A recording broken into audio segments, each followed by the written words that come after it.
Mr. President, 1 year ago this week, our nation lost a giant, a man with a righteous purpose and a remarkable legacy, John Robert Lewis, who dedicated his life to the cause of justice.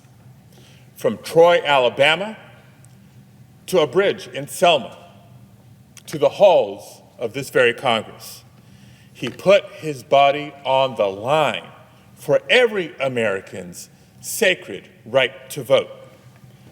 John Lewis never stopped fighting because he understood that democracy is a commitment we have to make again and again and again.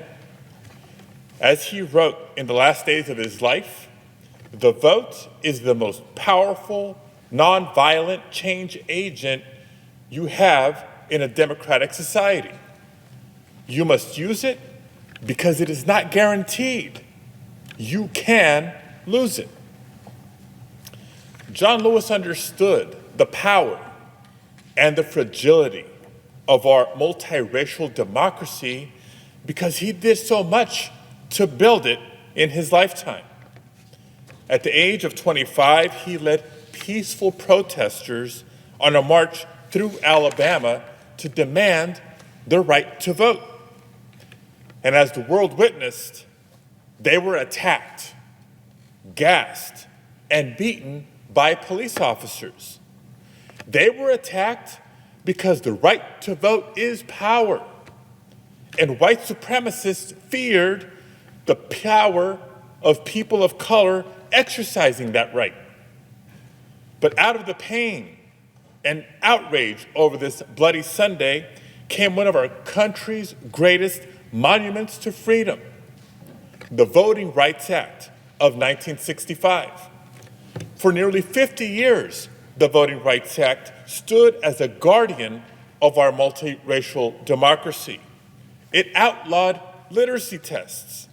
It prohibited voting procedures that would deny or abridge the right to vote on account of race or color.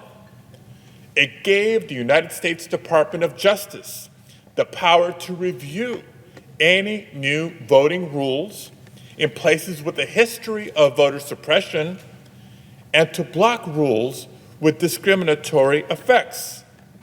And critically, the Voting Rights Act recognized the important role of the federal government in protecting the right to vote. It helped guarantee communities of color their rightful voice in our democracy. Over time, the Voting Rights Act was reauthorized 4 times, including most recently in 2006, when Representative Lewis and a nearly unanimous Congress voted to affirm the continued need for its protections. That's right, passage of the Voting Rights Act and every reauthorization of the act was always on a bipartisan basis. But in 2013, 5 conservative justices of the Supreme Court overrode the bipartisan consensus of Congress. In spite of the voluminous record assembled by the Congress and the reality of the country around them, these 5 justices effectively ended preclearance and gutted a key protection of the Voting Rights Act.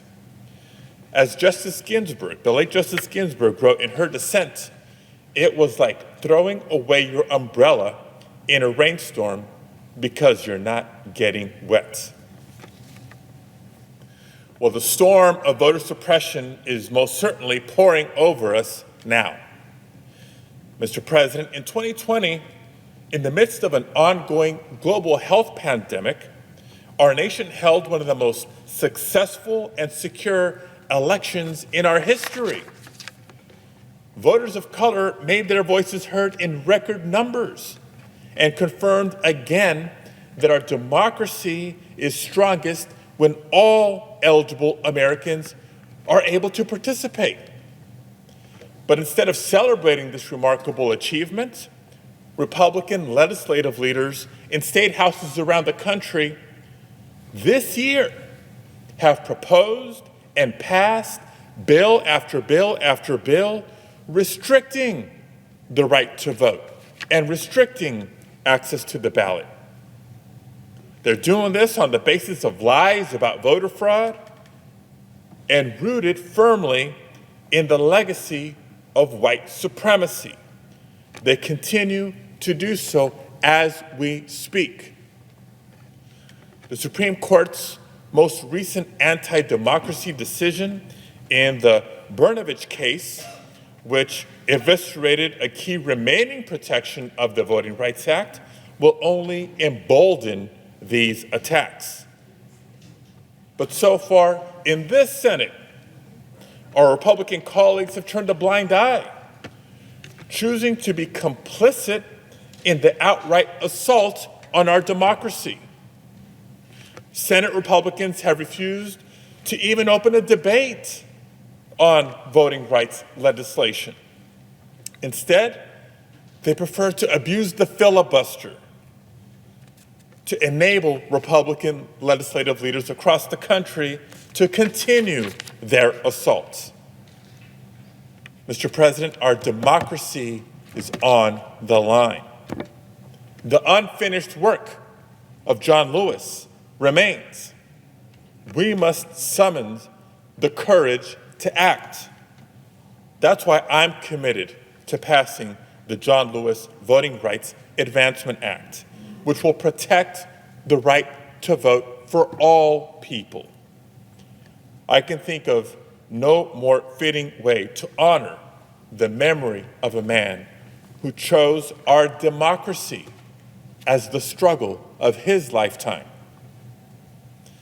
Mr. President, when I was first elected California Secretary of State to serve as the Chief Elections Officer for the state of California, I sought out the counsel of John Lewis for more than 45 minutes during our first meeting, and time and again after that.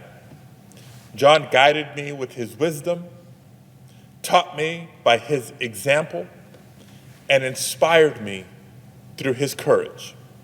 He was always gracious with his time, warm with his spirit, and true in his conviction. And he reminded me, as he reminded so many of us, that our struggle is a struggle of a lifetime. As he said, we cannot be afraid to make some noise and get into good trouble, necessary trouble, along the way. In fact, given the circumstances, it's exactly what we need to do today. As a bipartisan Senate, if we can, or as the elected Democratic majority, if we must, it is imperative that we pass legislation to preserve our democracy. We must carry the torch that John Lewis carried for us for so long and build for all Americans a democracy that is as free, as fair, as accessible, and as inclusive as we can possibly make it. And we must remain hopeful in this pursuit. You see, despite the scars that he bore and the hatred that he faced down, John Lewis was fundamentally a hopeful man, a man who never abandoned the youthful spirit that carried him across that bridge in Selma. And he always looked to the next generation